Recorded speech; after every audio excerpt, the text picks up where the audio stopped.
What's up, everybody? I have so many things in my OBS now. I've got to go through and clean that up. I have so many things in there that when I play the intro and then go to the screen to show you guys, there's like 85 buttons and I have to search because it's just too much. I've got to fix it. Anyway, welcome everybody. Welcome to Sunday night. Welcome to All Things Fantasy Grounds Talk Show. I'm going to show you the spreadsheet real quick before we introduce our guest. And I am going to remind everybody that the show that we do here on Sunday nights, All Things Fantasy Grounds Talk Show, is meant to teach and help, but the opinions stated by the three of us on the show are not those of Smiteworks USA LLC or Fantasy Grounds. It's just us. And we are going to get to our subject matter here, show some exciting things, give away some prizes. But first, let me introduce my two co-hosts, and we'll start with Mr. Leroon. How are you, sir? I'm doing pretty good. Just got done running a little bit of a campaign game today, and just kind of hanging out at the home, getting ready to have dinner. A little. All right, very good. Miss Furied Fate, how are you? I'm good. I was just binge watching, what is it, my CW shows. So, like Flash, Arrow, Supergirl, Charmed, all that. Yeah, I'm a big Flash fan. I don't watch any of the other ones, but I do watch the crossover events when they happen. Starts Um, tonight. is that tonight? Oh, good. They'll be recording then. So I'm going to switch over to the screen here of our guest, and when he shares his screen, we will see what he has. And our guest today is Chris McDermott from Game Tile Warehouse. How are you, sir? I'm good, thanks, Rob, Leroon, Fury. Thanks for having me on the show. I'm looking Mhm. forward to showing you guys what I've been building. All right. Excellent. And this is Chris's second time on the show. We had him a couple of months ago showing his meanders maps and other things that he is doing. And he'll explain who he is and what he's all about. And I'm going to sort of take a back seat today, and Leroon's going to run the questioning.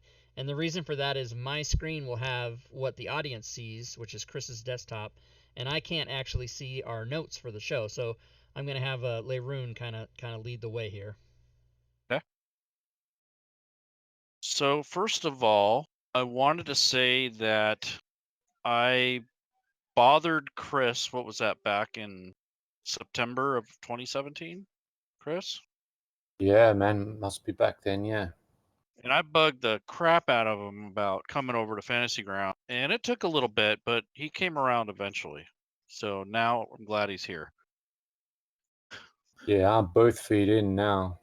I'm using this thing, using it daily, and thanks to you, Leroon, and your college, I've learned a huge amount about how to use it, and I've combined my ability to map and uh, do digital design and tokens and tiles and things with all of the things Fantasy Grounds can do, and coming up with some pretty creative stuff now.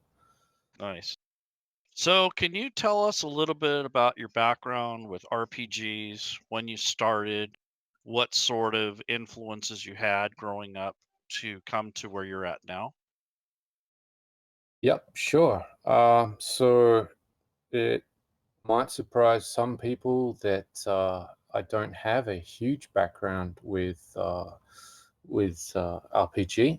The first time I encountered RPG, I think, was the Fighting Fantasy books by Steve Jackson and Ian Livingston, and those totally hooked me. The maps that were in there, the pick a path adventures. I mean, they really sunk deep. And at the same time, living out in the country, you kind of had to find your own entertainment. And we had a lot of books around, and I really liked things like Alice in Wonderland and The Hobbit and things like that. So those things sunk in really deep, really early, and the love of those things never went away. And because I lived in the country, I'd spend a lot of time walking around and going around and doing things like walking up the hills and making bridges and stuff and dams in the creek, and a lot of hands-on stuff that involved nature. And I really love nature, quite taken by it. And when I create maps, I really like to try and put the details that I've observed in nature in those maps to give them a better sense of realism, as best as I can achieve. And after I discovered Hero Quest, which is a very pared down version of Dungeons and Dragons. It's a 1980s, I think, board game where you basically roll some hit dice and you compare your amount of skulls to their amount of shields, and if you have higher skulls, you end up killing them. And it's like a large dungeon board that never changes. And then later on, they brought out all these different rooms and things that you could put over the top to change the format. And then they had a blank template where you could enter your own adventures and stuff. And I played Hero Quest non-stop for about 3 years, from the age of about 12 to 15. And I loved that game. I really, really did. I came back about 25 years after the fact and built a whole new Hero Quest board. And between the ages of 18 and the last 3 years, I haven't really encountered RPG on any sort of board format at all. I've seen Dungeons and Dragons played. I've played a huge amount of Xbox, PlayStation, and PC RPG games, and I think that's probably my primary influence. And I used to drive a forklift. I've had 30 odd different jobs to give me a lot of experience in different fields. But after my last job, I left that. It was a forklift driver and delivering steel. I decided to try and get into map making. And 3 years on, thanks to the support of a lot of people and encouragement, financial advice, financial support, Kickstarter, and just the era we're in, where it's easy to break into a market that was previously completely sewn up or required, physical production on a major scale. And now, if you have an idea, you can take it to the masses via Kickstarter. You can connect with people right across the world to get the funding for it. You can share your ideas with hundreds of thousands of people with the click of a button. And I mean, everything is it's so much easier to create these days than it used to be. And I think that's probably part of the reason why I've been able to keep at it, is because the tools are there now, and they never used to be.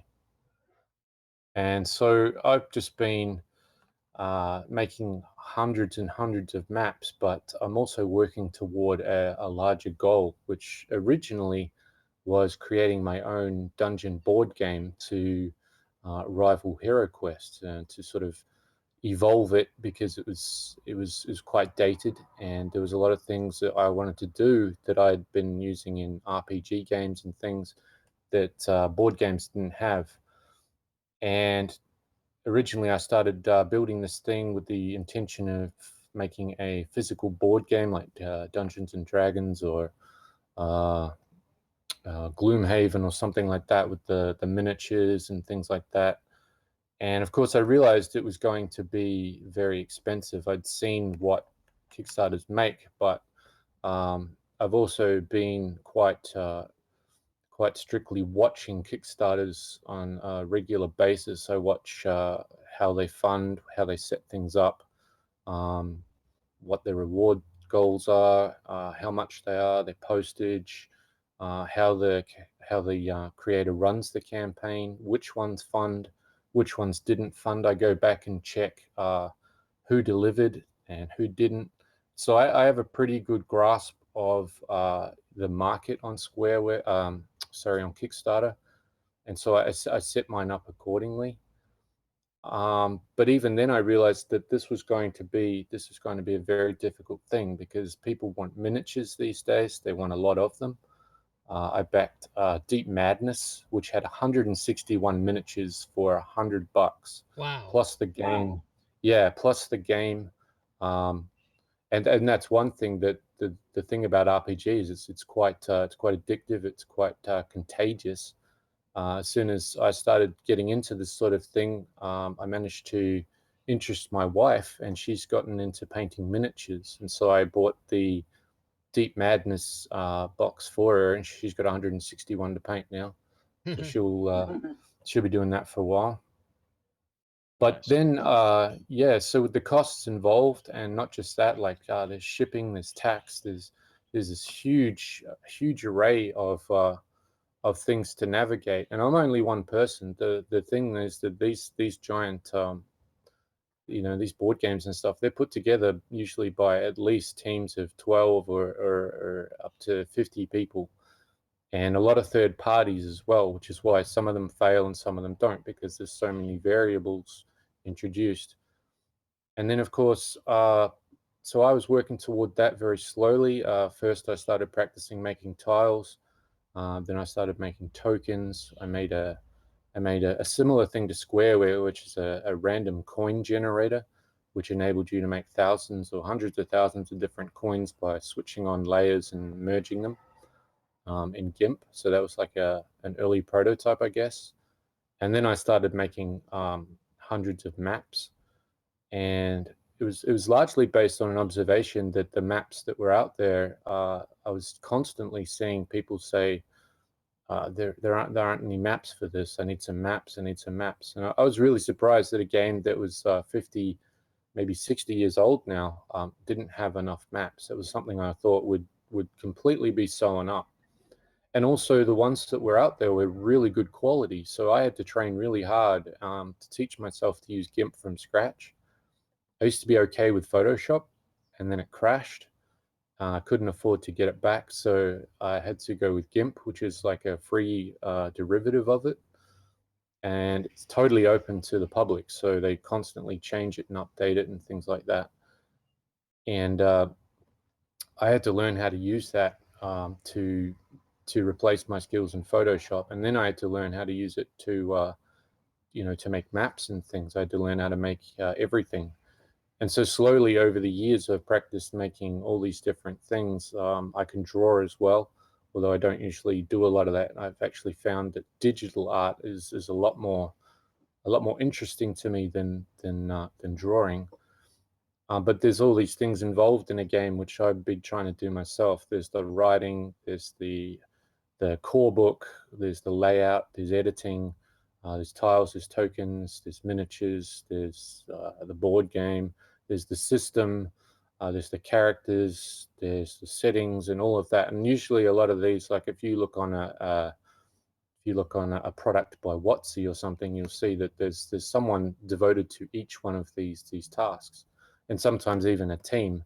And same with an RPG game, the credits go for, they can go for 5 minutes just crunching through all the people that have done these things. And so I'm on my own. So the things I try to do are streamline what I'm doing and try and also match what the market wants. Now, that's a very difficult thing to predict. So more than anything, I'm just trying to make a game that I want to make. And it just happens to require a lot of components. And I was getting pretty close to starting to bring this new game together. I designed a system. I'd written 197 pages of this world. I designed all of the characters and maps, and I'd come up with new materials and hundreds of new weapons and new equipment, and essentially a new world with all of these different things that I hadn't seen before. But that said, I haven't seen a lot of what's out there in D&D. I just know that I haven't encountered a lot of what I've put into this game. And then if we cut back like to September, where Leyrun said he came and contacted me about Fantasy Grounds, I was quite dismissive, because one thing about me is, for a long time, I've lived completely off Kickstarter. So I had no other income. So I had to very, very carefully choose my time, and I had very, very carefully choose my products, because I have had Kickstarters fail. It's a very steep learning curve. But once I began to understand how it works, and I've managed to find some sort of, I guess you would say, formula for what I do and how best to represent it and how to get it out there, it began to be a reliable source of income. But the pressure, of course, on running a single Kickstarter is immense, and I've run 24 now. Everything I have run if I relaunch it, if it didn't work, I retool it and relaunch it, and those have always funded. So I haven't really had any losses. My first Kickstarter, I actually lost money, but I paid it out because I didn't want to disappoint people. And then after that, they started to work in my favor. So I was just getting by on Kickstarter. And then, of course, Layroon came along, and he's mentioned Fantasy Grounds to me. And yeah, I wasn't overly interested in time at the time, because I had to balance what I do as a single person and how much work it takes to just make a single map and things like that, with the necessity of keeping a roof over my head and paying my bills and things. So it's a balancing act between what I put out and what I can work on and where I can spend my time. But I mean, it's gotten much better in the last year or so, where I've actually seemed to got ahead, and so I'm not having to struggle as much with what I'm doing. But to get back to what I was saying, is Layroon came and talked to me about Fantasy Grounds, and a lot of my backers from my earlier Kickstarters had been from Fantasy Grounds, and they were telling me that they really liked my maps and things, but that they weren't quite suited to virtual tabletop. Now, this is the first time I'd really gotten involved in any level in virtual tabletop, is when my backers were telling me, can you make this change and that change to make it suit? So I tried to do that a couple of times, but without any actual experience of how tabletop works. So I was doing it blindly, because I was trying to please my backers and fit what they wanted me to do, but without knowing exactly what it was they wanted me to do, because I wasn't DMing the virtual tabletop guy or anything like that. I didn't have time. And then Fantasy Grounds became more and more frequent in my Kickstarters. The backers would come up more often, and eventually I learned about virtual tabletop. I had time to sit down and look at Roll20, and I tried to put my maps in that, play around with that. Found it a bit complicated. I actually couldn't get through the demo because there was a glitch, and so I sort of left that. And then I went to Fantasy Grounds, and I looked at that, but I only looked at it briefly, because of course, I had to work. And then when Fantasy Grounds College started up, and I saw that, that was fantastic. I mean, that Layroon's patience in showing me how to do everything and break it down and run these classes, I mean, it was second to none. To the point where I now DM. I create my own modules. I'm creating this crazy thing called SquareWare, using it in ways that maybe it hasn't been intended to be used yet. And just the confidence and ability to run games, to actually teach people how to use Fantasy Grounds as well. I mean, the leap between then and now is huge.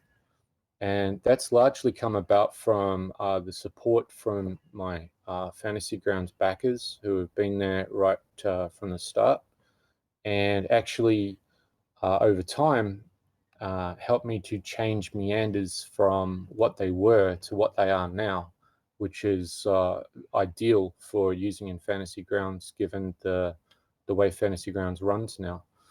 And so they got the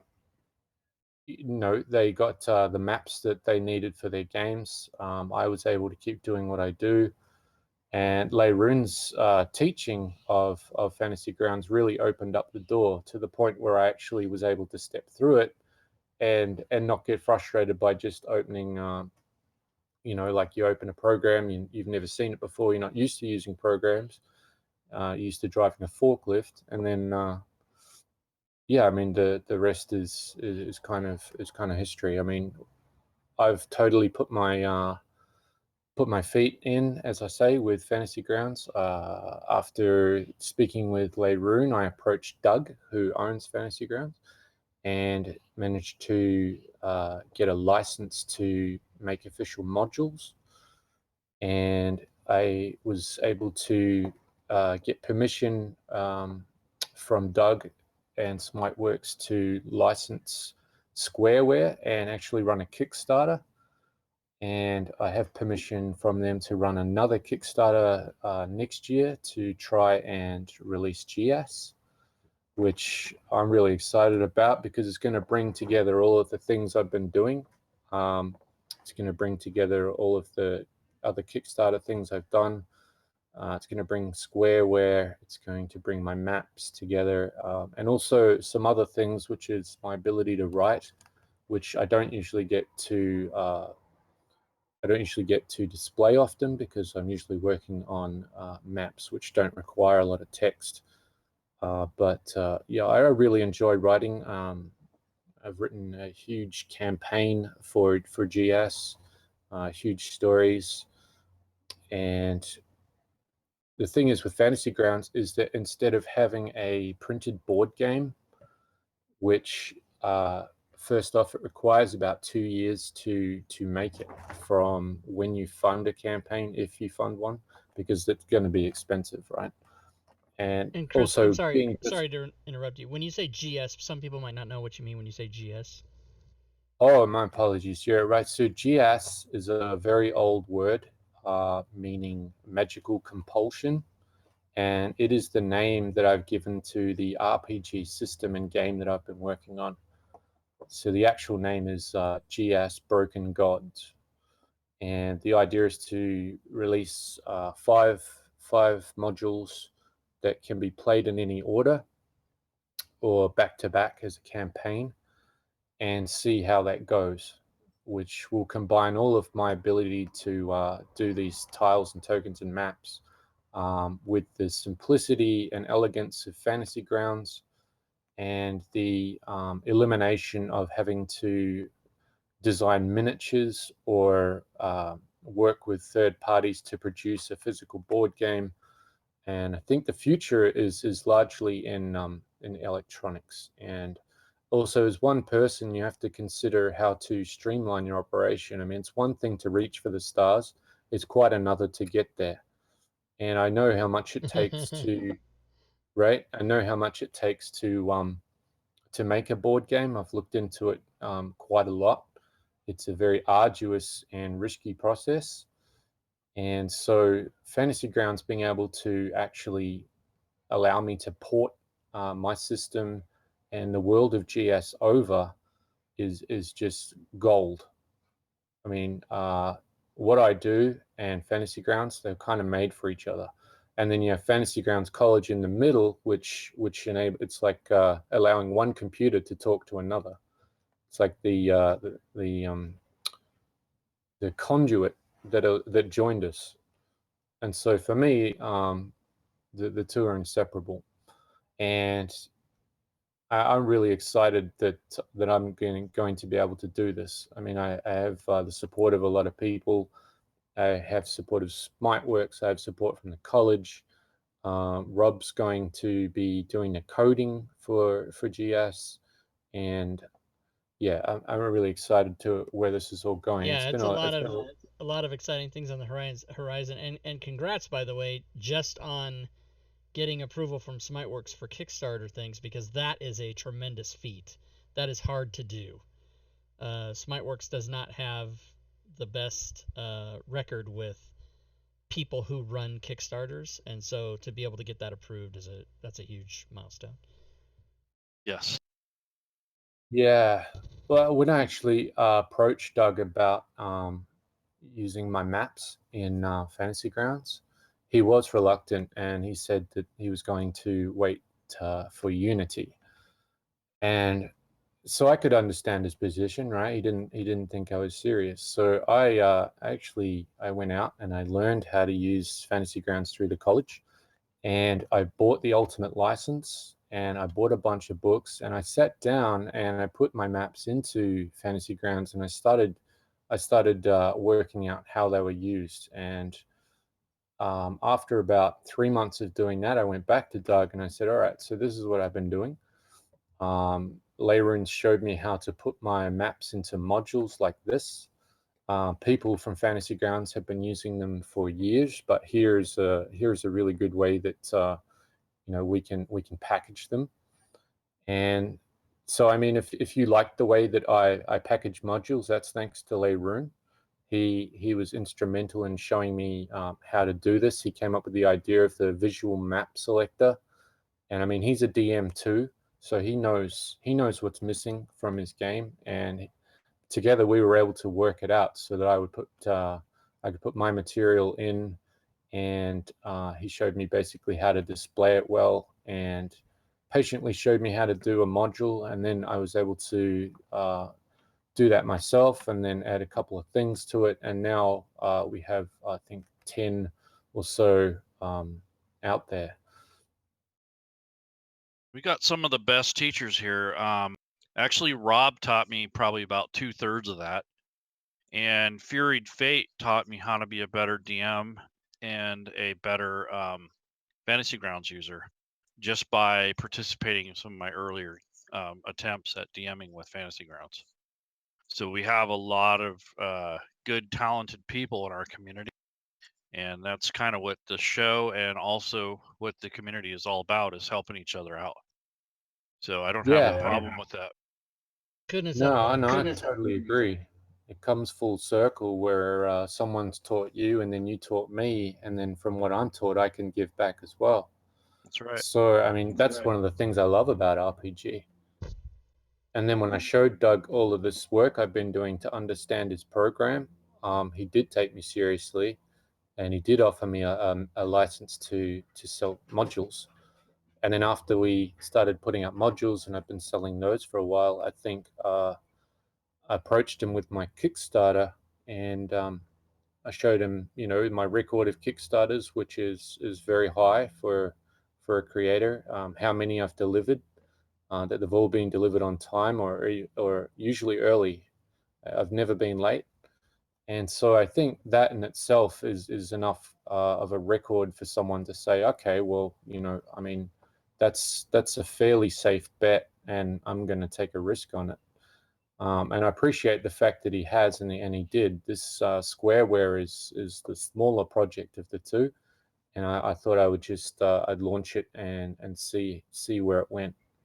And it's funded, and it's doing well, and I'm really excited, and I'm working on it daily. I think people are excited to see what this can do. Yeah. Why don't we get into that? So what's all this SquareWare about now? Let's check this out. Let's show the people what it can do. Okay, cool. So can you guys see my screen? Yes. Yep. Yep. All right. So basically, SquareWare was originally designed as a physical dice set that I came up with, 15 different dice, and broken into 5 colors. So 3 colors per 15. And so the idea was that I would just be able to roll a random genre, the object of the quest, the challenge of the quest, and the outcome of the quest. And by rolling these 4 different dice, I would get unlimited combinations. And then I thought, well, that's not enough. I mean, that's great. That gives me the overall thing, but I need more. And so I came up with the idea of putting mats underneath the dice, and putting arrows on the dice, so that when they were rolled onto the mats with all these different words on them, they would come up with even more combinations, to the point where it became millions. So when you had 90 different sides on a dice, and then you rolled them onto mats which had up to 400 different features on them, you were starting to come up with this huge quest. And that's great and all. And then I had different mats where you just flip them over in the box, and they would give you different things for characters. But that first campaign didn't fund because we needed $60,000 to make a minimum of 3,000 sets, and that was incredibly high amount of money. That's more than I've ever asked for before. but I crunched the numbers. I spoke to people in China about how to, the best cost for doing it. I spoke to game makers like David Lockwood from Wingo Games and a couple of other people in the industry, and that's what it cost. And I was floored because I'm thinking, well, I usually ask for a grand or two, but asking for 60K, we're not going to reach that. And, when it didn't fund, I wasn't surprised. I actually went on Nerdicy to push that product, and we got up to about 3 grand, I think. But I understood there and then that this was going to be difficult. So then Fantasy Grounds, I started playing around with that, and I thought, well, maybe I can put it into Fantasy Grounds. And then I realized how easy it would be to port it over and make a set of dice that were unlimited, essentially, with a set of mats underneath that were unlimited. So because I have an official license, I can constantly add to this and improve it and make it even bigger than it is. And then every time people load it up, there might be something new. And so because it doesn't require any space per se, the SquareWare in Fantasy Grounds can be 100 times more powerful because it's not limited by the size of the text or how much can be on a mat or how many dice you can have. All right, so let's have a look at what this can generate. So I created this because basically I wanted to be able to DM, and there were some parts I was good at and there were some parts I weren't.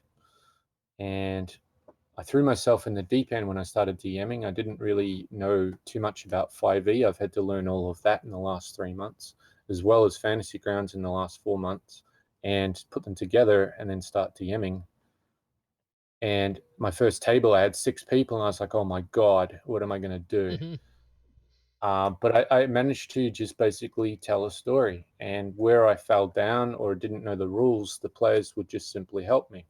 And I found that that's one of the really nice things about VTT is there's always someone that knows the rules better than you do, and is able to tell you what you should roll or how something should be calculated. So they know the system while I know the story. But one of the things I did have trouble with is coming up with specific details. It started out as me needing to know what would be in, for instance, a container and what that container looked like instantly, so that I could keep the pace of the story going without slowing down or without having to struggle to look things up and things like that. I wanted everything essentially in front of me, and not to be overwhelmed by the vacuum that sometimes creeps in when you're a DM and you're trying to think, well, okay, what's there and what do they see? Because when you're trying to run up to 6 players and you might have 2 screens open and you're trying to run the world, and you've got to keep an eye on the combat and what 6 people are saying or typing, it gets pretty crazy. So I built this basic little set, which basically imitated what SquareWare, my dice kit, could do. But then I just couldn't help myself, and I started adding more and more and more and more. And then I started making it more general and more suited to any DM, so that it wasn't just something I needed to use. It would fill in gaps quickly and instantly for any DM. So let's have a look. Okay, so this is the master test. It's still, of course, in beta. I'm still working on it and working out how things go. But so basically, just by clicking this button, generate, it's going to give me a full quest overview, a subplot, world details, a main antagonist, all of the details for them. I'm still working on stat blocks. I think I will add stat blocks in here. Abilities and artifacts they might have, belongings they have, and maybe even a side quest. Okay, so all of that with one click of a button. Okay, so we just take a look at the subplot here. The players are approached by a glass blower after rescuing their dog from wolves that wishes to hire them to trick a robe concealed inside an old tree stump. So one of the things that I'd require the funding for with SquareWare is to spend time ironing out these mismatches. So if I do it again, And just real quick, Chris, while you're doing that, for those that Now, don't for those know, that don't know, these what you're looking at on the in the middle there, the thing that he clicks generate on, each thing that's in a bracket is a table. So basically it starts quest overview, this quest is a, and then it goes and it rolls on a table of many different things for Brown Dice Theme 1, fills it in, and then it just keeps doing that. So anything inside of a bracket, that's all being rolled on a table. So he's got like dozens of them in there. And that's what's so powerful about that. yeah, that's right. I'm rolling on about, I think I'm rolling on about 5,000 variables at the moment, and trying to iron it out so that it doesn't have these mismatches. Like, it's not a hard fix. It's just a matter of, first, I'm generally just trying to fill in all these tables and see what mismatches, and also trying to get a flow between what I'm generating and whether it needs to be there. So in this subplot, they're approached by a grain farmer, and the captain of the city watch wishes them to hire them to bury a poker in a locked room within a bandit's hideout. So when you get something like that, I mean, it's up to you as the DM to codify that and come up with a reason as to why they might want to do that. And that's part of the fun. I mean, I don't want to take everything away from the DM, and I can't, because a huge amount is done by the DM. I mean, the things you have to come up with on the spot, I mean, that's why DMs are so few and far between, because as well as trying to manage all of these different systems and use Fantasy Grounds or any other VTT, and keep track of your players and what they've got and all of that, you also have to be able to quickly come up with stuff and continue telling a story. So, I mean, this tells you a good part of the story. This tells you a huge amount of things. It tells you where it takes place, what kind of weather is there, what time of day. So, for instance, time of day, I think there's up to 30 different things in the table there. Then you've got, you've got your villain here, your main antagonist. So it tells you, their sexuality. And there is a table here with 9 sexualities. So this is LGBT friendly. I don't see any reason in today's world why, that shouldn't be an option. So as well as female and male, you have other options. You have the race, you have the alignment, you have the name, you have all of their features here, you have their homeland, their motivation, which is usually missing from antagonists. So this covers a huge amount of things. It gives you all the clues you need. It even tells you what kind of mood they're in and what they're doing when you encounter them. Further down, we've got the details here. So just alone, this personality table, I think it's 197 different variables. So, the chances of coming up with something more than twice are very, very remote. And I mean, they might happen, but I mean, you can just skip over them. So originally, also the idea with SquareWare is, even if people could see what I was rolling, they would have no idea what I was picking and choosing from these lists that were coming up. I mean, just because it says, they're foolish, rowdy, and envious, it doesn't mean I have to take it. I could just take 2 of these, or I could take 1 of them, depending on how much information I need. So then, I mean, all of the information is here. You've got the eye color, the type of hair, the style, all the things they possess. So I've actually attempted here to do a random code creator. So, I mean, it's not perfect yet, but it will be very, very, very good and very useful. So for people that don't know code, it will randomly generate code, and you can just drag that into an item or something like that. And then when you use that item, that code will be activated. So that's something I wanted to put into this, that I wouldn't be able to put into this or need to put into this in an actual dice set. So in terms of looking at what Fantasy Grounds does and trying to take advantage of it, SquareWare is trying to do that. Let's see. So you've got symbols, colors. You've got pets. You've got languages. So what languages they speak. You can have tattoos on them, and all of these different things will come up different each time. And the way I've framed them in some ways, like if we take a look at, look at this. Rather than just spit out a huge list of words for you, it tries to give you a fluid storyline, a narrative, so that you're not having to piece these things together yourself. So this is just part one. This was basically a acid test to make sure the tables were all working and see how much you could spit out, right? Now, if we go to number 2, so I'll just close this. Oh, and one of the great things about Fantasy Grounds is I can pin this. So once I've rolled this, I can just grab it here, drag it down, and then when I click on this, it will bring it up. So instead of having to go into story, hotkey, that's right. So instead of having to go back into story and then find where this is located, I can just click on this and it'll bring up exactly what I rolled.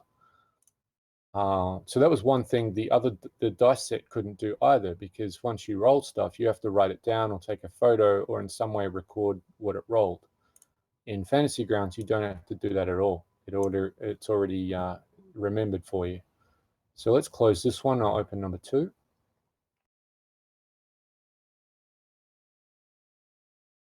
Now this test basically was for me to determine, what else it can do. So this table generates a huge bunch of weapons, treasure.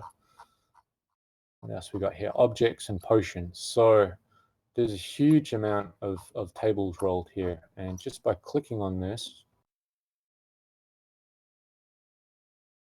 right? So my first potion, crimson bottle with a lustrous texture to the glass and a parallelogram-shaped lid. The liquid inside is colored magenta with gray streaks. It has a fruity smell. A label on the side of the container says repulsion in the Ignan language, and a lime-colored owl is inscribed on the base. If you taste it, it has a mallow flavor, and it has the following effect when consumed. So if a player is messing around and they're opening a chest and they say, what can I see? Or I just decide to, tell them what they can see. I've got all the information for the appearance of the bottle here. Then if they decide to open it, I can tell them that, inside it's colored magenta with gray streaks. If they smell it, I have a smell. If they look at the bottle, if they examine it, there is a label on the side. If they examine it very closely, they might see the lime-colored owl inscribed on the base. If they taste it, I have that here too. And then once they've tasted it, I have the effects. So essentially, you have the whole narrative of the bottle from woe to go, and you don't need anything more than that, really. Except maybe another one. So there might be 2 potions. So I've got all that here. And I mean, you could read this out as it is, because it's written like a storyline. Or you could just take bits and pieces. You could say you found a rust-colored vial, and there is a thunderbolt in gray on the base. So rather than being lost in what is on this potion that they find, you can just have this information here, and you can take what you need, or you can read it as it is. The same with objects. You've got a huge amount of random objects. And the idea is that as we go along, SquareWare will be able to output these in different ways. So if I just change this to a speech like this, then I can drag it into an item. So let's open one up.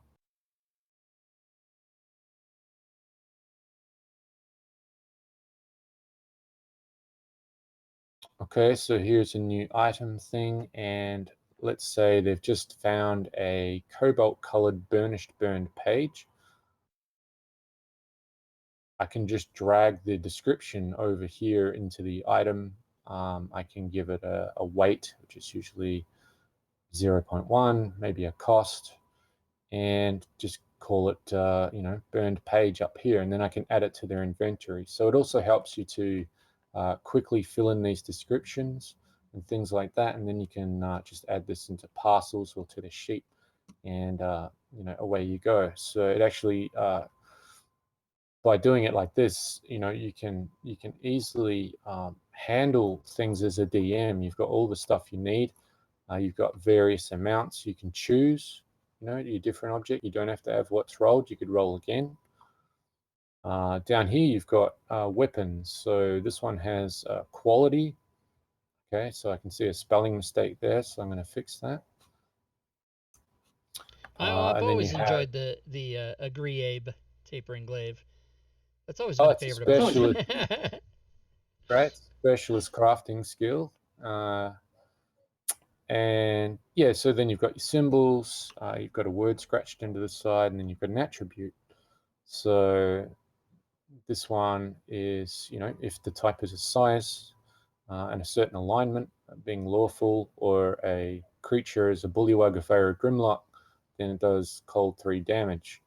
So obviously the code isn't perfect yet, but No, it's all wrong. yeah, it's That's all where you need wrong. my But help.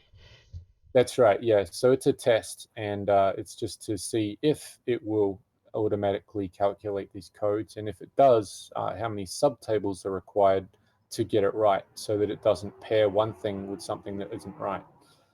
But the concept is working, so you will eventually be able to generate random code that works every time, and then just add it to your weapon. And I think that is a nice addition to SquareWare. And then down here you've got a random value, so you can sell it, and some things are worth more than others. And so all of these weapons, they're differently described. So this one is differently described to the way this one's differently described. So even in a one shot, you would be able to use one or two of these without doubling up and making it seem samey, which I think is a good part of being a DM, is keeping things diverse, even if they're similar. I mean, if you break it down, RPG is 3 similar things: it's exploration, it's combat, and it's role play. And if you can just keep those things interesting, then you keep the story going. So that's Master Test 2. Is there any questions at all?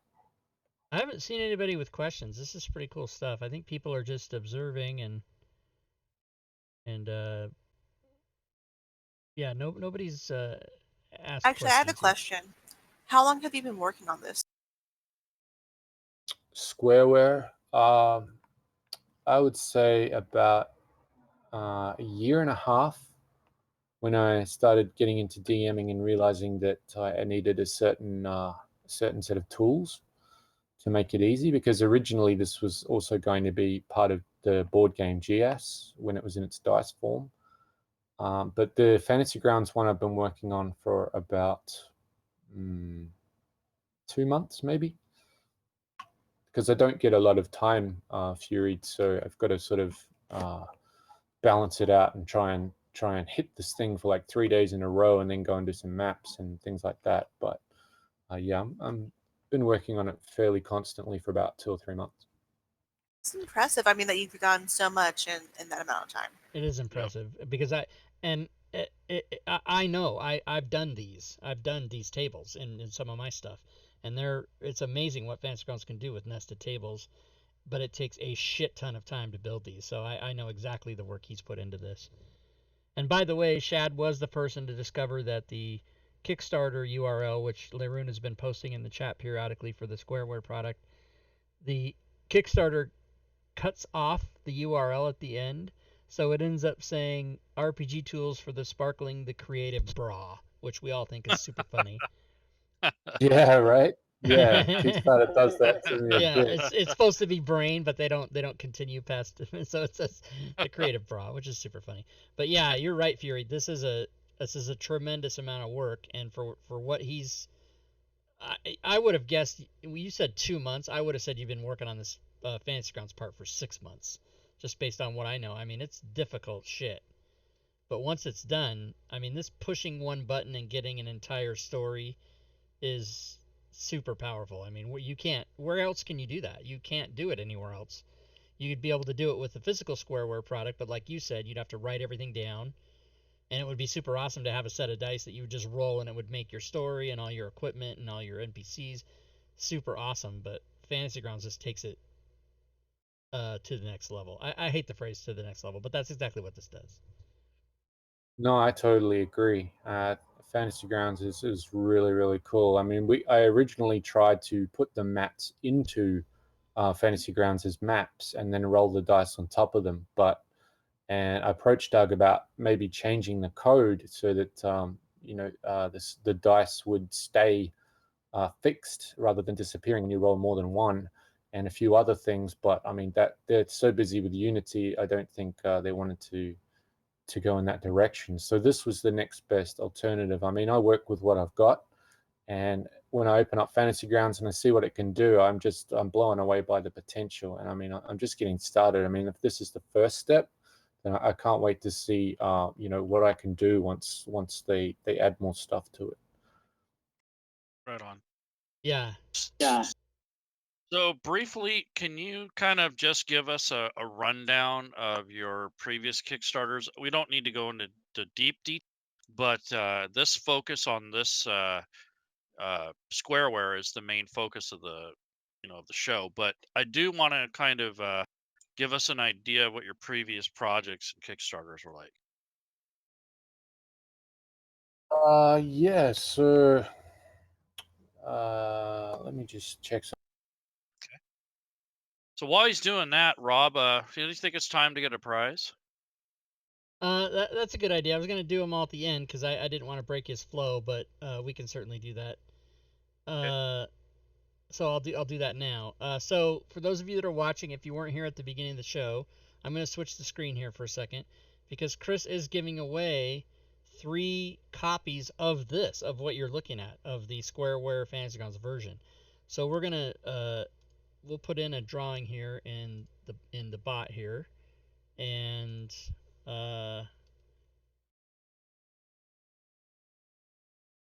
let's teach everybody the name of it. So the keyword is going to be SquareWare. So SquareWare. Don't type it in yet until I get it there. But I'm going to put Fantasy Grounds version of SquareWare. So once I start the counter, we'll run a clock for 2 minutes, and we'll do this 3 times, depending on how many people we get entered. We might just pick 3 winners from the list we get. So. But if you would like to win a copy of what we're going over with Chris today, take a look at that Kickstarter page, and but yeah, you can win one without doing the Kickstarter. So there you go. He's generously giving away actually 3 copies of it today.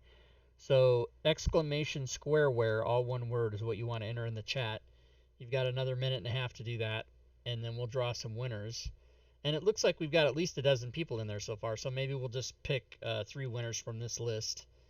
But we'll do it, we'll do one, and then we'll wait 10 minutes and do another one, and wait 10 minutes and do another one, or something like that. Everyone wants the bra. That's what's going on in the chat. Everybody wants the bra, yeah. So you've got about a minute left. If you want to get a copy of this, if you want to enter for a chance, just type in exclamation SquareWare, all one word, in the chat, and then we will see what we see. The bra is sold out. So we got about another 40 seconds here. And Chris, were you ready to continue, or did you need more time? No, sure, man. I'm ready whenever you are. Okay, well, we have 30 seconds, so I don't want to... Maybe we'll just wait till we draw the name, and then we'll start, but I'm a little overwhelmed because this is pretty cool stuff. I knew kind of what it did, but now that you're showing it, I'm super impressed. It's really awesome. Thanks, Robert. Appreciate that. Lady Getting Cell some said compliments. she bought all the bras, she says. Okay, good. So we are done and we have our entrance. So I'm going to draw one winner, and then from this list of people that entered, I'll draw two more winners a little bit later. But let's get the one winner. And that person is Digital Prophet. Nice. Yes. So Digital Prophet, who is a follower, if you are not on my Discord, go ahead and get on my Discord. I'll put the link in the chat. And just send me a PM in Discord. And in that private message, just give me your email and then a little note saying, hey, I won a SquareWare from the show tonight. And then I will see to it that Chris gets your email. And we'll draw a couple more names in a few minutes. Meanwhile, Chris, you may continue, sir. All right, Rob. So that was the general sense. If you wanted a quick and dirty overall of your quest outcomes and NPC and things like that. But then I decided to branch out in a different direction. So for theater of mind, where you're just making things up and you're telling people what they can see, or if you're planning a dungeon. And actually, sorry, I forgot later when you asked me about my previous Kickstarter. So most of them were map-based. One was actually, it was like urban maps, and then I got into meanders. So a huge amount of them are meanders, but there was also a digital coin forge, which was built in GIMP and allowed you to switch levels on and off, and it would give you different textures that you could put on your coins. It would give you different layouts and backgrounds and images and things you could put on them, and then you'd merge it all together and export it, and you'd have your own custom coin. And it was similar to this in that it had hundreds and hundreds of different layers. And another thing I tried was called Solomon Temple Squares, which they were originally. I still have a set on my shelf. They were designed to be a miniature set of dungeon squares in a 2x2 inch tile that had a smaller, 8x8 square on it, and all of these hundreds of different of layouts. So you could build tiny dungeons on your desktop, and then there was tokens that you would put on top of them to remind you where a feature was. So you had some skull tokens to show you where traps were. You had a huge range of numbered tokens to show you, where different rooms are and things like that. And then when you were done building it, and I mean, you could build this in your drawer at work when you were supposed to be working. You could build it on the train on top of a laptop case. The idea was that you could build dungeons wherever you wanted easily by just having this little bag of tiles, which were double-sided. So you had straight edge corridors, and then you had rough edge corridors, so you could have caverns or you could have neat man-made dungeons. But that was also, that was where I started to understand how expensive it was to make a physical product. And I sort of I made all these dungeon tiles as digital, and I released them instead. So there's hundreds and hundreds, and I think there might be like 4,000 different dungeon template tiles in the Solomon Temple Square series. I haven't released many of them because I've been so busy, and I think eventually I will do something else with them. Beyond that, I did a lot of digital terrain tiles. So instead of huge meander-sized tiles, which are 18 by 27 inch, these were 10 by 10. And interestingly, they actually started out as the original meander. So I did big maps, and at the time, people were saying, no, you need to break them down into 6x6 or 8x8 so that they're modular and we can use them because that's what people want. right? And so then it's like, okay, so I broke them down into these smaller squares of 10 by 10. People were saying, no, they need to be 8 by 8 or 6 by 6. But I mean, I'm a very determined person, and I usually make a product based on what I think is optimal, and it may not always be what the market or what people in general think is optimal.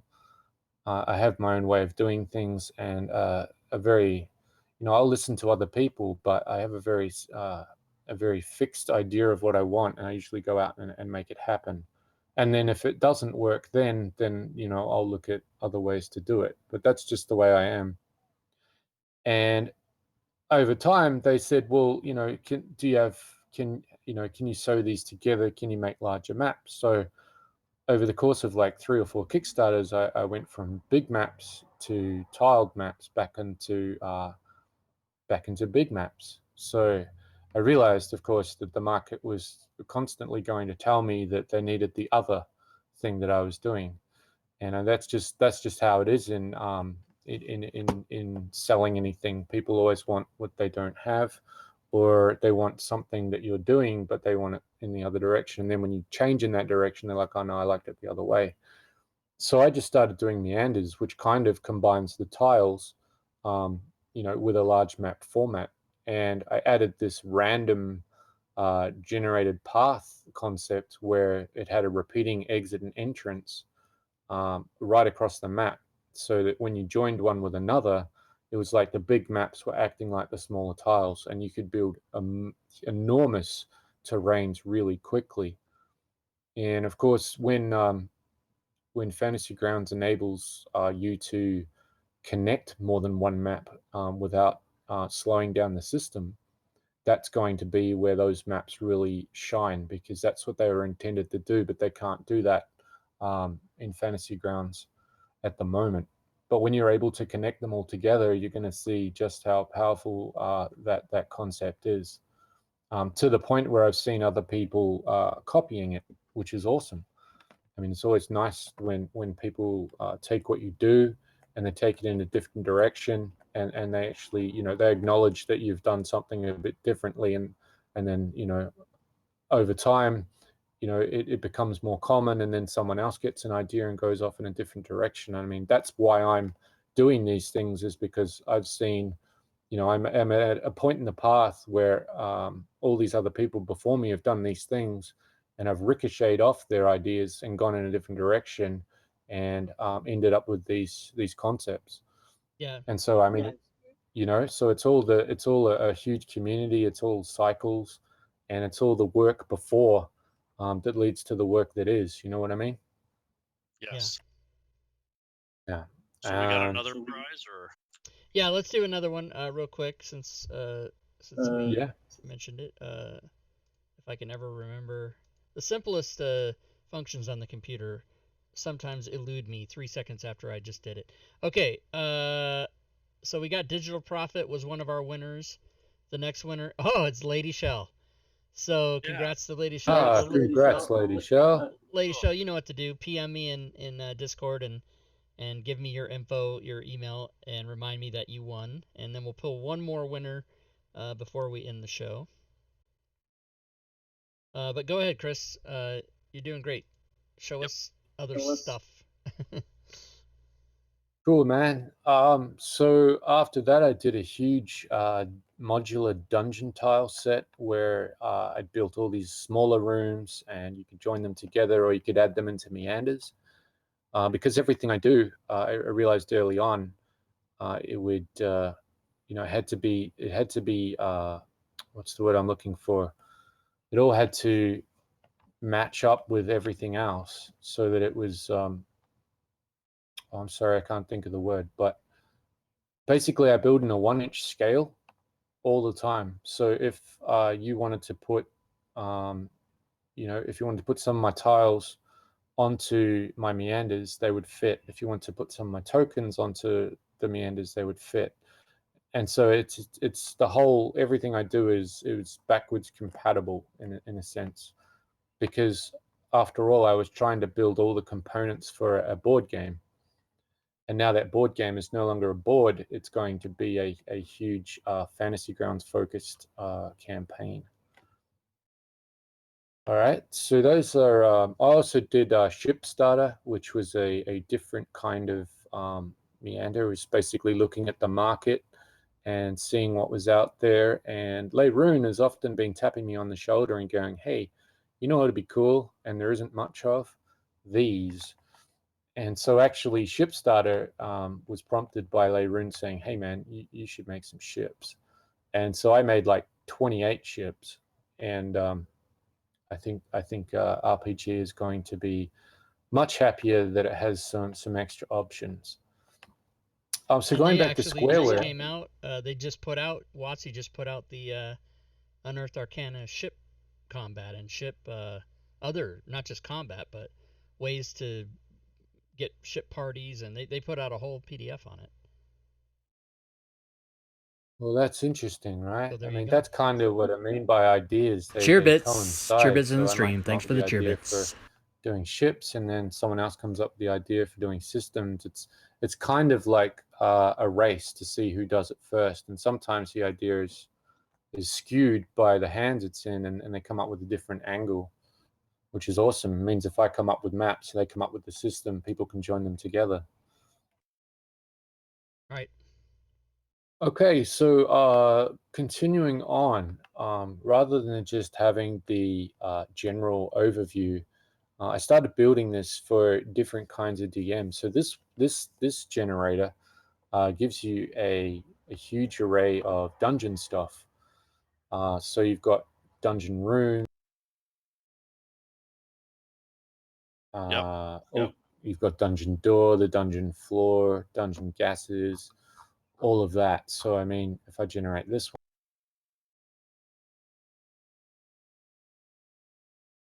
you've got all of these different details. So rather than just say this room is A with B with C, the text is different in each one, so that it helps to, if you're posting these into chat or you're reading these out, it helps to keep them fresh.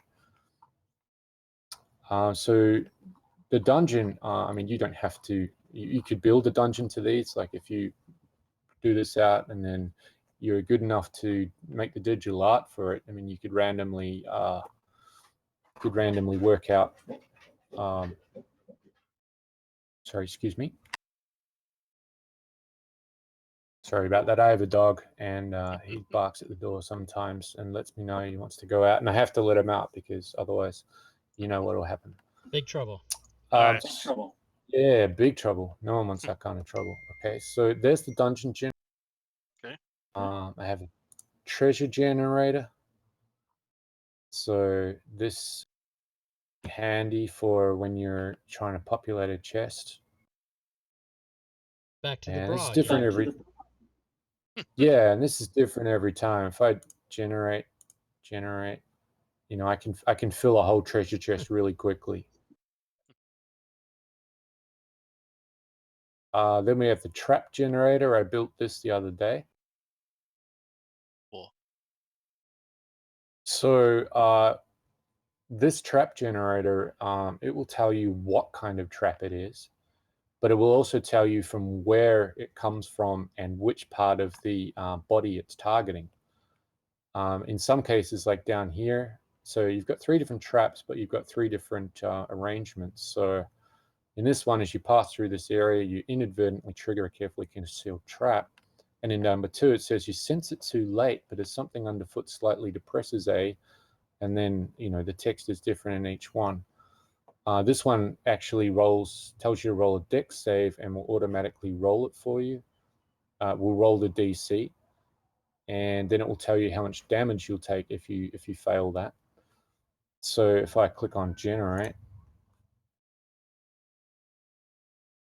okay, so vial of acid triggers downward between your shoulders, doing 1d12 damage. Here it depresses pouring ball bearings set off to your left at head height. You got to roll a 19 DC, or you're going to take 2d12 damage. And here we have, you become acutely aware of a cauldron of acid toward the base of your skull. And so you have Damn. to roll. Yeah, so you have to roll a DC here. So I built a lot of traps, and I mean, this is it's just the start. I think I have 99 trap types in the list, and that will only increase. So you can combine these tables. You can have them walk through a room, and then you say, okay, you roll a d20, and they end up on a trap. So you go to your trap table, and I mean, you don't have to do this all the time. You can use it as you need. I know after I've been playing for about 7 hours or so, I get quite fatigued mentally, and sometimes I do need these things to be made apparent to me. So this is the NPC generator. This is an individual table that just focuses on the NPC, whereas the master table had the overview as well. These will be refined. Here we have the potion generator. So this one will actually tell me what kind of formula it does, the duration, the target, whether it's self or targets, and when it expends. And these are all random at the moment. So, I mean, there are some issues, but they will be ironed.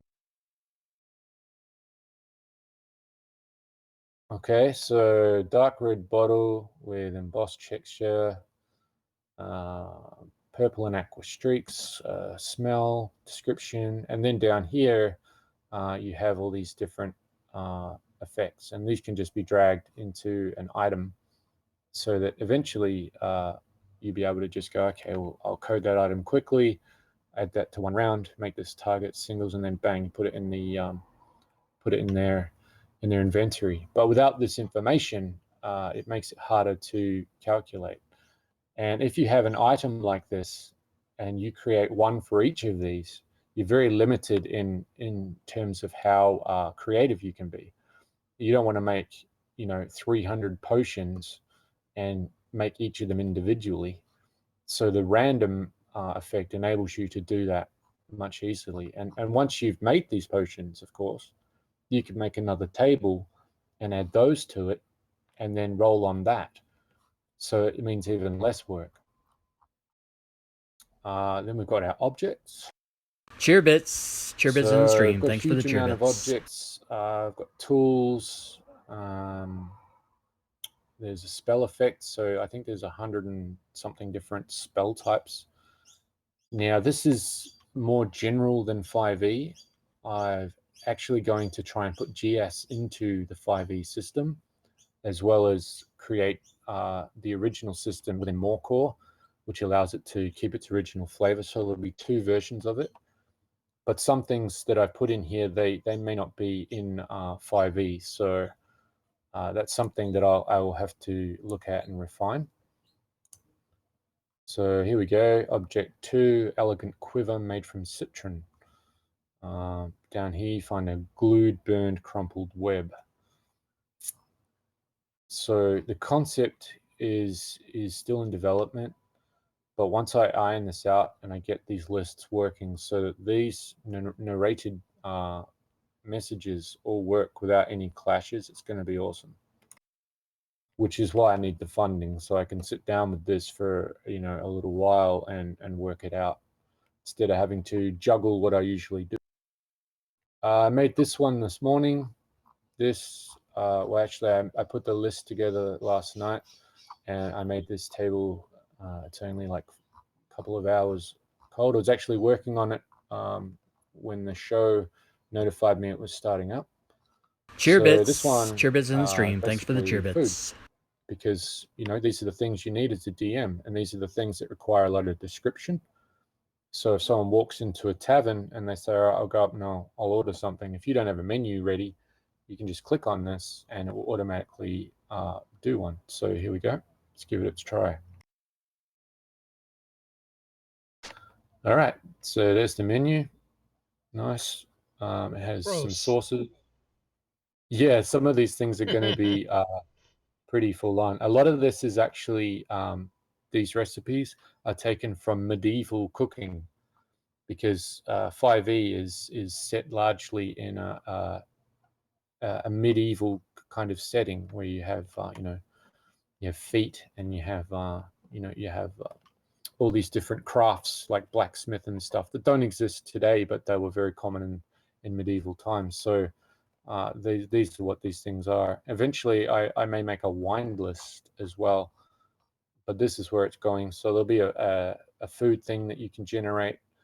Also, you'll just be able to, once you turn these into like text box, like I did just before, you'll be able to drag these onto a picture of a menu and then populate it like that.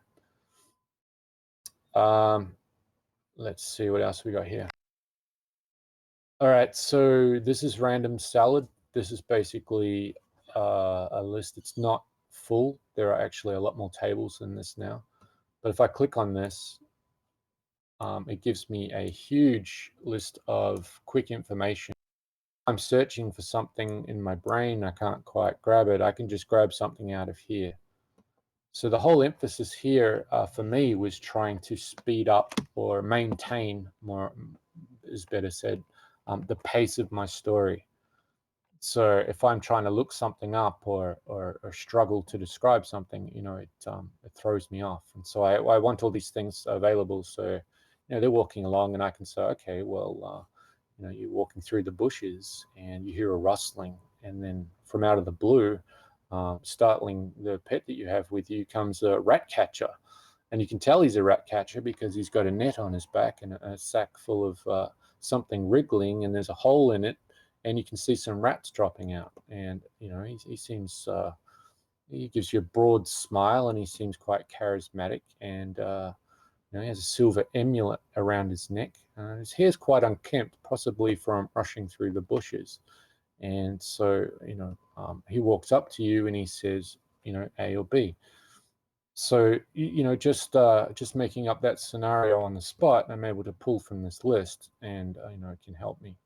It is a different way for different DMs' minds. Some DMs require a lot more information, some require just the gist, and so it caters to both. I got a question in the chat. Yeah, sure, go ahead. Diablo Bob was wondering if the generated list is shareable, or are they just parcels? That way, if the players drag the items to their sheet, it will add it to inventory and subtract their gold. Yeah, I'm aware of how to do parcels. That will probably be an instruction inside SquareWare, because that's something I've employed in GS too, is I build a menu and even like a catalog of weapons and stuff. And so that when those things are in parcels and you put the negative coin value and you drag it to the inventory of the player, it does automatically deduct their points. And that's one thing else I wanted to show here, if I can find it. Let me see.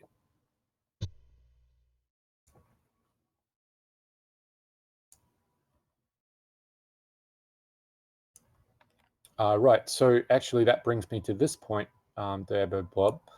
And this was just something I came up with because I know, there is a lot of different people that play D&D on all different levels. And when I was learning how to use the 27 point buy, it was a bit confusing to me. And so I had to have a calculator out, and then I had to understand, how to apply these points. And so in SquareWare, you have this ability score purchaser. And the idea is you'll have a map here of, it's not built yet, but there'll be a map here, and it will have basically a breakdown of the different points you can buy, just like in the 5e manual. But then you'll be able to drag these over here onto the map, and they'll become pins. And then I'll make those pins available to the players so that they can pick their points. But then I have a special currency built called PB. So in their inventory sheet, I'll give them 27 PB, and then they'll be able to buy points from this table, add them to their inventory sheet, and as they do, it will take away the currency, which indicates to them exactly how many points they have left to spend. So it is an easy way for them to buy up all the points they can, to realize what they can and can't afford. And then once they have the amount of points that they can afford, then they can distribute them how they want to their abilities.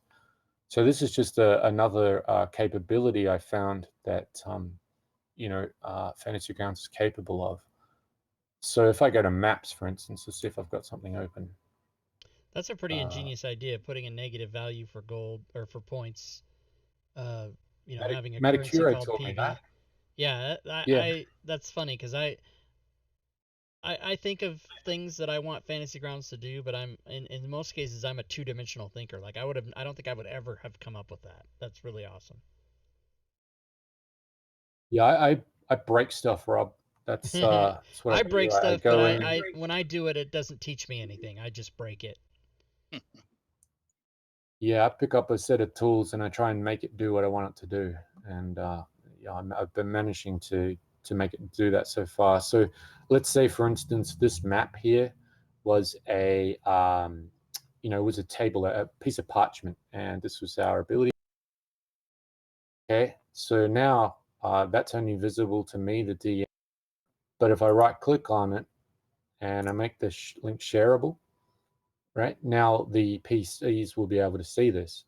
Right. And when they click on it, it will bring up basically an item which has a PB value. So this is 8 points. It costs nothing. So they can have as many of those as they want. But if it's 14 that they want, I'm losing my voice. I don't usually talk this much. So this costs 7 points. So if I drag this to the inventory of a PC, let's go this one. Let's see. Okay, so if I make a PB currency here, and I'm going to give him 27. So I'm the DM. Before I start the game, I give him 27 PB, which is his point buy. Okay, and then he says, okay, yep, I want my dexterity to be a 14. So that's going to cost 7 of my PB. Drag it to his inventory, and bang, it took away 7 points of his PB. Up here, where is it? Where did I add it into? Brackets. About the middle. There. Yeah. So he's got one of them, so he's got a 14, and it cost him 7 points. Down here, he's got 20 points left to go. So he can't overspend. So it controls the point buy system. So that's something I would use because That's really cool. I'm still having to get my calculator out and figure out how many points I've got left, and it annoys me. So I built that. Then, of course, you have the nice, convenient ability roller. I mean, a lot of these things you can do, or there are extensions for, and things like that. But because I'm a licensed SmiteWorks, this is a licensed product. I can't just go and use all of the. I can't use all the extensions that are out there. I have to become creative and find other ways to do it, because I can't just drag something in that someone else has done. That's it's not legal, and it's not cool. So I just try and be creative, and I work with what I've got, and I am just one guy. So here we go. So I combine the 3 totals, and I could write them down there, or I could write them down on a pen and paper. But it's just a nice, easy, convenient way if that's how you want to do it. But the real gem, and this is probably one of the more recent things of SquareWare, the original DICE concept didn't have an inkling of this. The real gem that I'm working on is an artificial player character. So I'm just going to close some of this. Yeah, this last idea is gonna people are gonna just shit themselves right now. This is really awesome. So, Chris, while you're setting that up, do you mind if we give Yeah. away another prize? Let's give away the last prize here. Go ahead. Go ahead. All right. Let me see if it'll let me. My thing isn't responding. Yeah, that's just fantastic. Okay, here we go. So I'm gonna give away the last one. So this is for the people that entered the contest to win one of these SquareWare Fantasy Grounds versions, and it is Diablo Bob, the person that asked the question. Nice. So Bob, you know what to do. Give me your email in a PM in Discord, and I'll make sure Chris gets that. And congrats to all 3 winners on our prize. And thank you, Chris, for doing that. That was awesome of you to even offer that. This is something that isn't even available yet. You guys are winning. So you probably aren't going to get it for a while, but you will get it for free. So that's awesome. Great. Okay. So when I started DMing, I didn't really know 5e. I didn't really know Fantasy Grounds. And suddenly I had 6 people at my table, and it was very overwhelming, but I managed to, weather it and come out stronger for it as a DM and understand that, what my weaknesses were and stuff in terms of over the course of several games. And so I built SquareWare accordingly. But then I was starting to notice that when I was trying to run games, I sometimes didn't have enough players. And I was watching this happen for other people too. And it was becoming quite a source of frustration for a lot of DMs that their players couldn't turn up, or they weren't able to play, or they weren't able to play long enough to suit the game in general. So I'm not the kind of person that likes to just go, oh well, that's the way it is. If there's a solution, I like to try and find it. I can't help it. And so I built this special table, which essentially will try to imitate the behaviors and patterns, combat tactics, strategy, speech, moods, and all of that you'll get posted in the chat from players, and you'll get them say to you in this special table. So the APC generator is for a DM who is missing a player and wants to play along, but there is an issue. I have done a lot of research into various things, and there is an issue that players have with a DM taking on a player. And that's because the DM already knows what's going to happen, and the DM cannot help but impart a certain amount of bias when they play their character. So a lot of players are a bit leery when a DM says, okay, well, I'll play that character. So this part of SquareWare tries to solve 2 problems. It tries to solve a missing player, and it tries to eliminate, or at least greatly decrease, DM bias. So how it works is basically the DM joins their own table. You can do this in Fantasy Grounds. And then when they do that, there'll be a picture of them up here. But to stop the DM from simply saying, from hindering or helping the players in ways that metagame, in ways that indicate a knowledge of the game before the players have it, because the DM lives in the future and the players live in the present, right? So you can't have those cross, and that's one of the things that a DM trying to be a player does. But this tries to imitate the actions and stuff of a player, so that if they're missing and you need one, you can just load this up and you can generate the essential action, strategy, and things that a player would ordinarily post. So the DM will run the player, but they will be limited in what they're supposed to do by being told the overall tactical strategy, or what the character is doing or saying by the APC roller. And then the DM's job is to creatively explain, how that happens. So the action is taken out of the DM's hands, and the description remains as it always should. So if I generate this, and my APC at the moment is called Tag Along, because he tags along.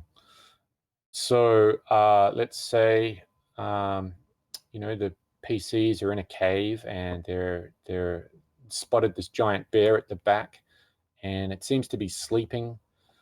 And they ask Tag Along, what are you going to do? So they're asking the DM's PC, what are you going to do?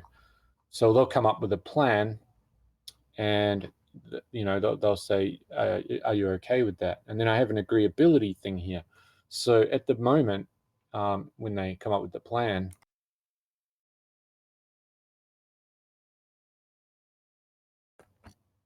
Chris, you know you can right? just So click that white button and it'll do what you just took 3 steps to do. oh, really? Yeah, Awesome. just click it Wow. and watch That's it awesome. pop in there. Man, I just keep learning so much more about this program. It's crazy. So there's one step I forgot to do, and first it is because I haven't joined my table. So I'm going to open tag along here, and then I'm going to click on his speech thing, and then down here I'll be able to speak as him. So when they ask him, "Do you agree to the plan?" I can post that, so he agrees to the plan. And then they'll be walking along, and it may not have anything to do with tag along, and he'll just say random comments like this, you know. I think because I'm holding control, it's making it paste like that, right? In the yellow and the black. Yeah, it should put it in the voice of tag if you just click it with no other buttons. It should. Yeah, that's okay. So Because that's a real pain in the ass to do it the way you're doing it. yeah, that's cool, man. I mean, I'll figure this out. I'll have a chat with you afterwards, and we'll streamline it. So here we go. So here's tag. Speaking as the GM, and he, out of nowhere, he just says, "My feet hurt. I wonder if something bit me or I've just gotten soft." So, I mean, it adds a sense of realism to the game that is controlled, in that the DM cannot simply just make things up and steer the game the way they normally would. Sometimes they don't mean to, sometimes they do, but this table tells them what they can do, and it tells the PCs what their APC is doing, and he has his own. He and she have their own personality. So, you might be sitting around at camp, and then, tag along out of nowhere just says, "Pretty tired. I'm just going to sit down and check my equipment. I think I heard something drop out of my pack back there." So sometimes he might be lazy, sometimes he might help. And, there's a sense of sliding realism where you never really know what he's going to do, just like a real PC. And then you've also got tactics. So, when everyone's looking around a room and they're searching for stuff, he has his own one too. So if I click that, click it once.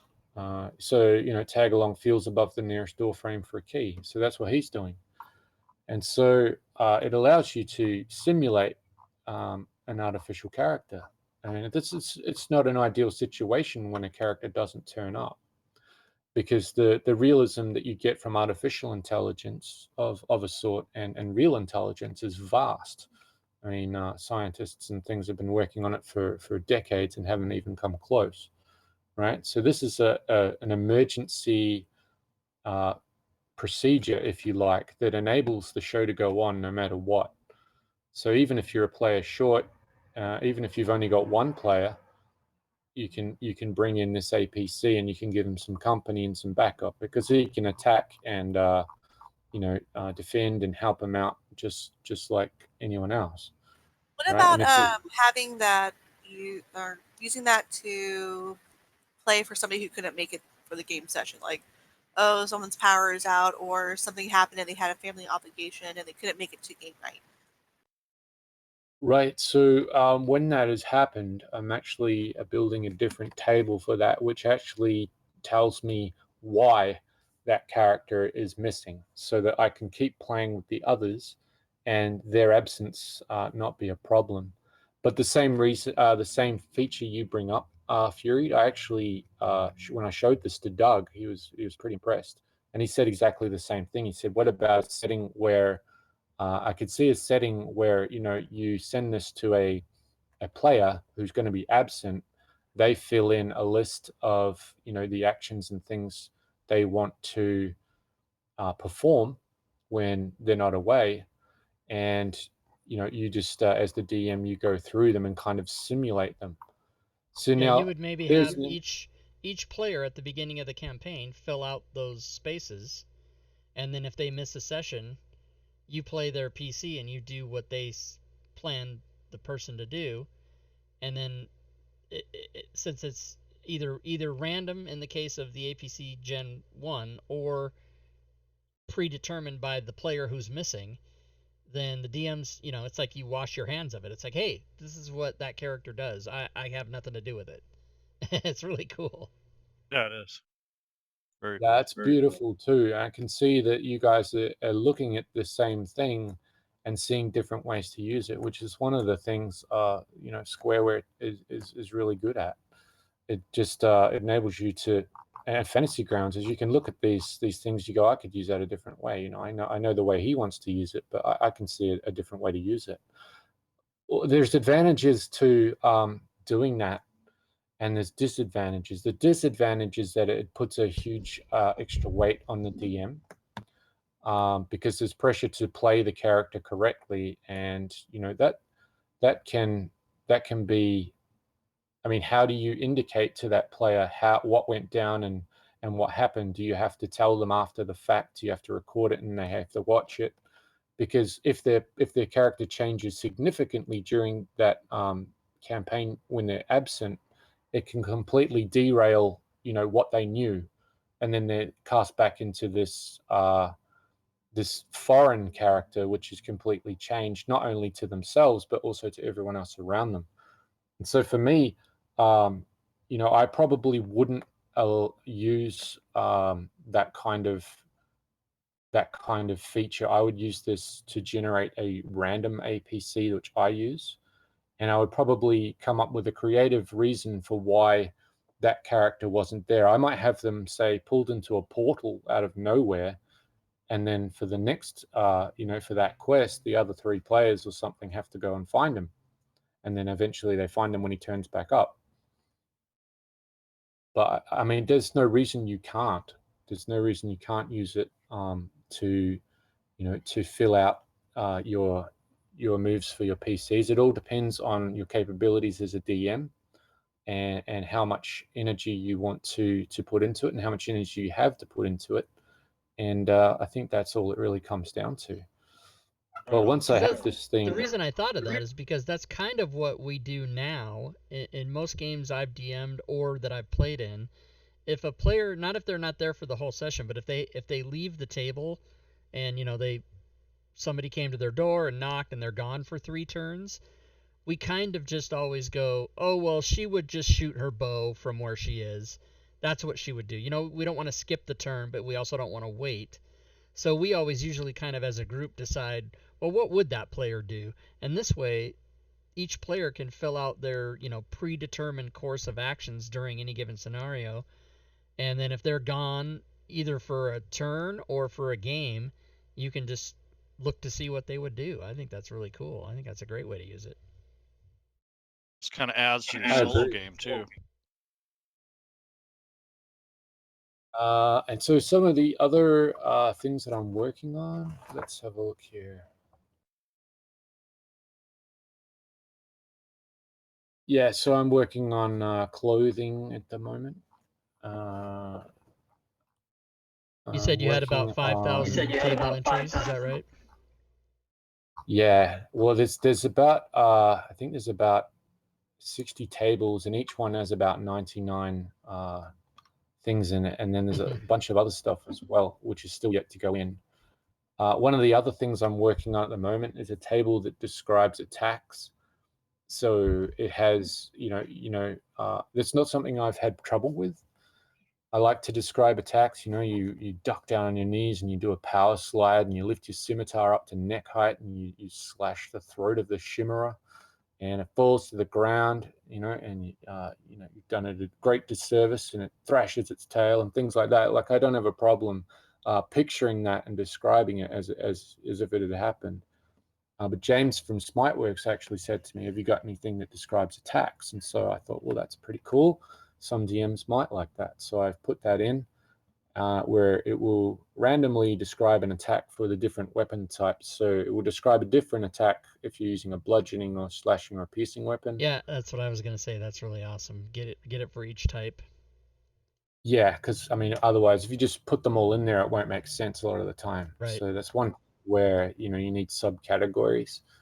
And then another thing I'm working on is magical descriptions. So what happens when someone goes to cast a spell. So put their hands together and their fingertips begin to glow bright blue, and sparks begin to assemble around their knuckles, and then they assemble this flame and shoot out a lightning bolt, sort of things like that. But of course without the lightning bolt. So it can help a bit more interest to the narrative when people do spells, rather than they just say, I cast this. Or your NPCs can do it, so they have a bit more dynamism than just or my NPC will cast magic missile. And then you build up this narrative where it's exciting and you don't know what's going to happen. And colors and shapes and certain words, they're really a big part of the story. And when you use them in the right way, you get this rich description that carries through and translates into the the players' heads. And I think that's largely that's what I enjoy, is creating this world and being able to populate it. And SquareWare allows me to do no prep. It allows me to just drop a map, get my characters, add a missing one if I need one. I can put my APC in there, or and then I just roll my quest, and then I just they can go anywhere and do anything because I have everything ready. So if they go into the bushes, and they search around, I have a container for them. Or I can say roll a d20, and if they get a low score, I say no, you find nothing. Scratch around, you get bitten by an ant, but you find nothing. And if they get a higher roll, then I might roll on that table. But essentially, it gives me everything I need in one spot, and then I don't have to flick through anything. I don't have to open anything. Once I've rolled it, it keeps a record, so I can just drag that to the hotkey. And I'm really excited to see what else I can do with it, because I think as far as ideas have gone, and being a new DM and being new to 5e and being new to Fantasy Grounds and all of that, like I'm getting to the point where I'm much less new, but I'm still new, still learning. Like I didn't know you could just click the button like that and it would speak into the chat. So I mean, these are good things to know. And I'm always going to be learning things because they're always changing it. And I'm always meeting people that go, "Did you know you could do this?" And I'm like, "No." Diablo And Bob is so asking, at this point, how big is the file size? For the module. Yeah. it's really small because it's just tables, man. It's just text. Yeah, So it's I just think it's text, like right? I didn't think it would be that big. I think it's like 13 megabyte or something. Is there anything else with this particular product, or is that all the stuff you have at the moment? Yeah. So for now, that's everything that I've added to it, Cool. and I'm going to be adding more. As it strikes me, I usually get these moments of inspiration where I have to go and write things down, and then I go and put them into practice and put them in SquareWare. But yeah, I mean that's the product as it is now, and I'm really happy with the way it's going. I mean, it's already got so much stuff in it that I wouldn't need much else personally as a DM. I am going to build a huge encounters table that's suited to the different uh, terrains. And I've left that off because that's probably that when I first thought, what can I do in here? I thought that's probably the easiest. So I left that to last. But I'll probably have like ambush descriptions and attack descriptions as well. So rather than just saying, there are a wolves, you see wolves, it will have a pretty description and a detailed description of what's coming for you, and how it's coming for you, and the sounds it makes and things like that. It's cool. So guys, I have the picture of the Kickstarter on the screen right now. We put the URL in the chat there. This is already funded, so it is happening. There's 7 days to go. For those of you that are watching that are interested, either now on Twitch or if you're seeing this on YouTube, it goes until December 17th at 9 a.m. Pacific Time, U.S. And it's already funded. So if you want to go watch the video that's there, and if you want to pledge for it, there's different pledge levels. If you live in the United States, keep in mind that the pledge levels are in Australian dollars, so there's a conversion, but it's usually Australian dollars are higher than U.S. So the pledge will be lower in U.S. dollars than what it says, but it tells you what it is, like $9 Australian is really $6 U.S. So go and check it out. He's got all the information about the physical product here. He's got what it does, what it looks like, and all the different levels that you can join. What is that called? Extra things. What's that called? Stretch goals. Are there stretch goals on here? Maybe I'm speaking out of turn here. So the idea was that if I reached about 4 or 5 grand, I'd be able to actually make a science fiction based version of this and a science fiction dice set. But we're a fair way off that, so I have no idea. But it says But I'm exactly what's constantly happening. adding things. And you guys I'm have seen constantly adding things to it, so I figured stretch goals weren't necessary. Okay, cool. So you guys have seen what it does. So yeah, I'll post the link one more time in the chat. Remember, it's got bra in it, so nobody panic. Super funny. And Chris, we want to thanks for you coming on. We did we did an hour and 45 minutes, so that was quite.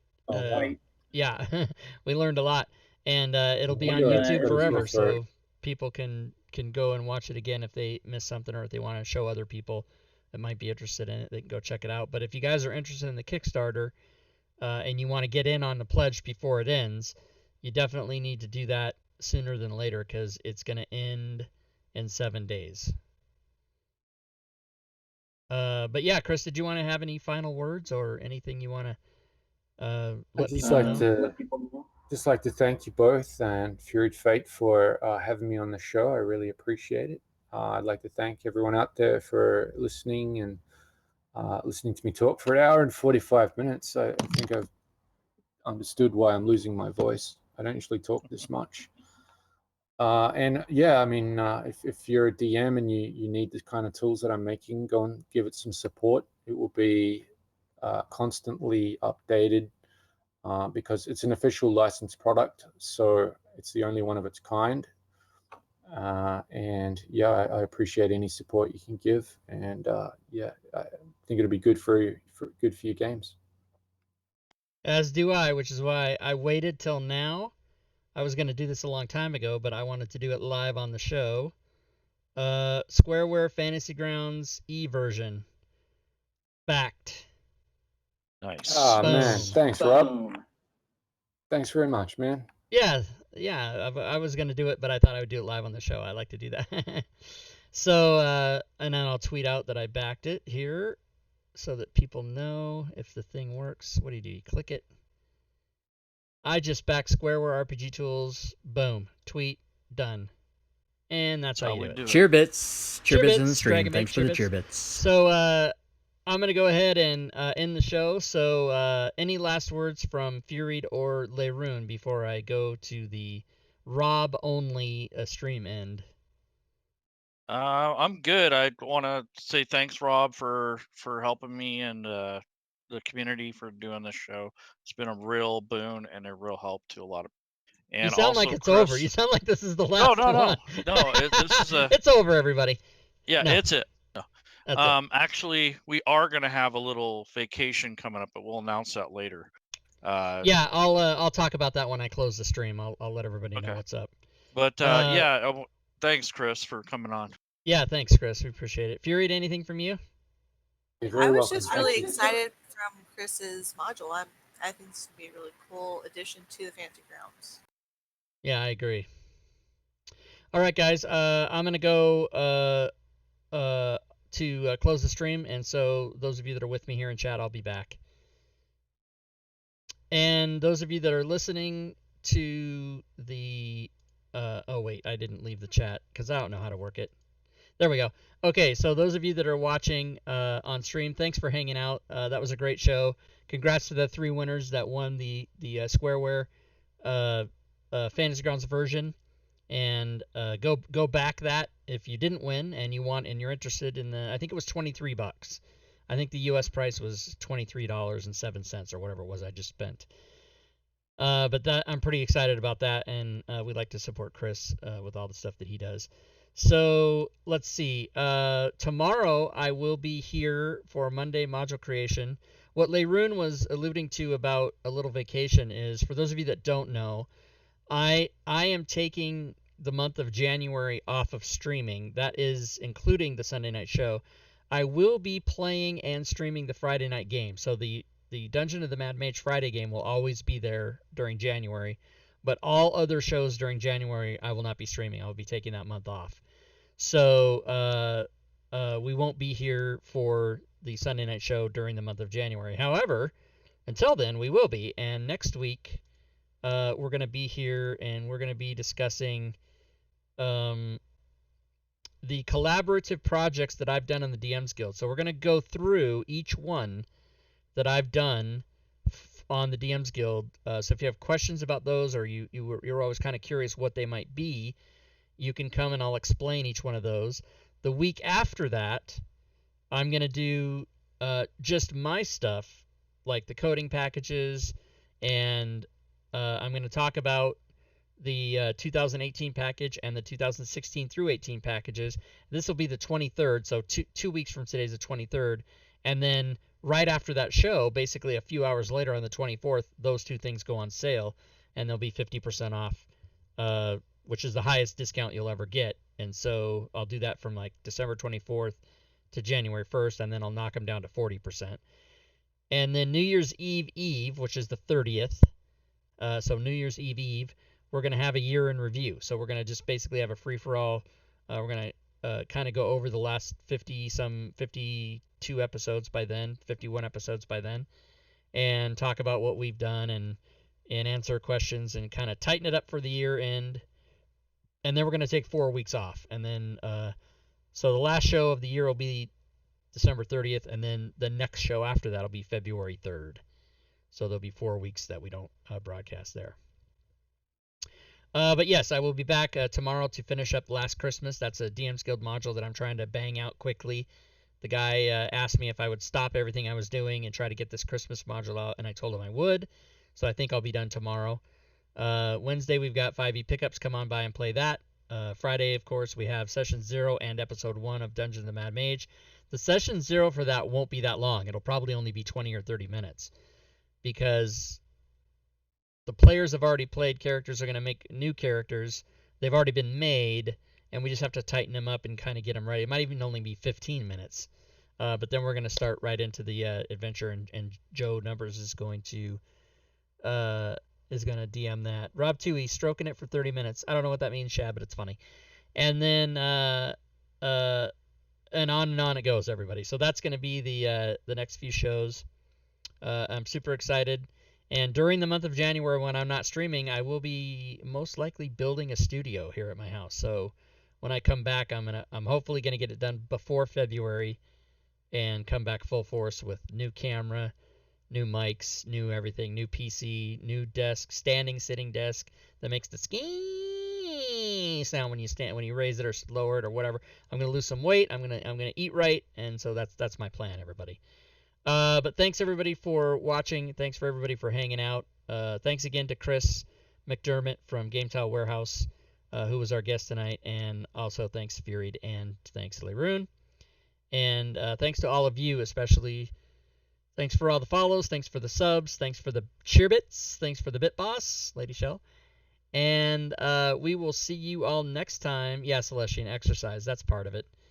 I won't have a green screen, but I have a camera that has the built-in green screen, so you don't need the green screen anymore.